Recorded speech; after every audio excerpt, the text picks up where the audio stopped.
तो सुखदेव मुनि ने पूछा परीक्षित जी से, तुम्हें अब कोई भय तो नहीं है, किसी प्रकार का भय तो नहीं?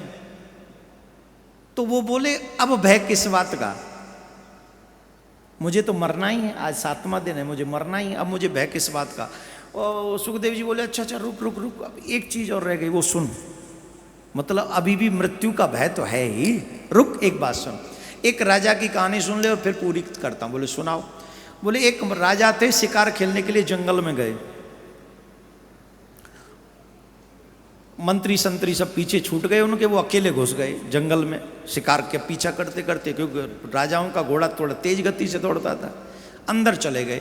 अब भयानक मौसम खराब हो गया, बारिश होने लगी, आंधी, भयंकर बारिश होने लगी।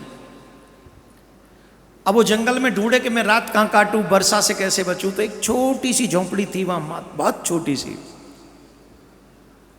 सी झोंपड़ी में उसने जाके दरवाजा खटखटाया, दरवाजा खोलो। अरे बोले कौन है? बोले मैं अतिथि हूं। और गृहस्थ में या हमारे सनातन धर्म में अतिथि का बहुत बड़ा मतलब होता है।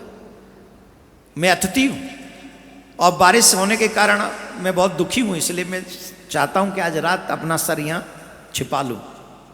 बोले नहीं नहीं नहीं, मैं नहीं आने दूंगा। बोले क्यों? बोले इसलिए लोग आते तो हैं यहां, लेकिन यहां से जाने का नाम नहीं लेते।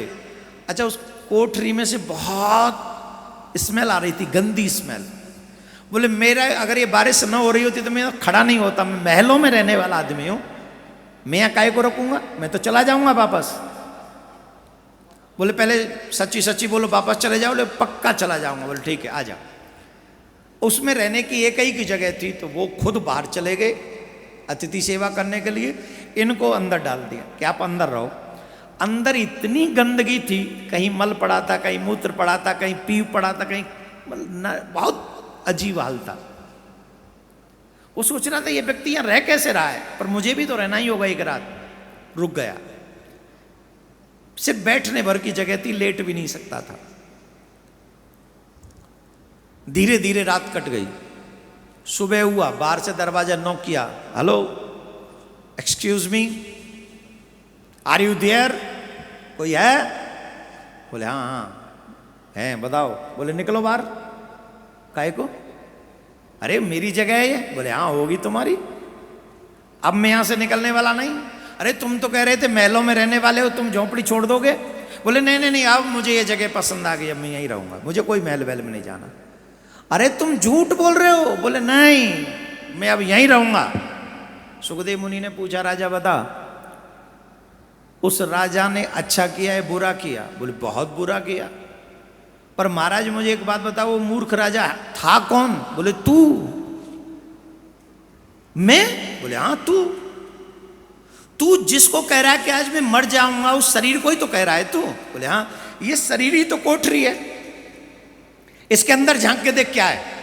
नाक से क्या निकलता है तेरे से, आंख से क्या निकलता है तेरे से, मुंह से क्या निकलता है, पेट में कौन से इत्र भरा पड़ा तेरा। यही वो कोठरी है जो मलमूत्र का गोडाउन है, जिससे तू मोह करे बैठा है, और इसी का मोह तुझे मरने का भय दिखा रहा है। तू ऐसी जगह पर रहने वाला नहीं, तू परम पिता के उस परम आनंदमयी महल में निवास करने वाला है। इस नश्वर शरीर को छोड़ के जाएगा, उस परमात्मा के धाम में नित्य निरंतर आनंदमय जीवन में वास करेगा, तुझे आनंद ही आनंद मिलेगा। इसका पश्चाताप कैसा?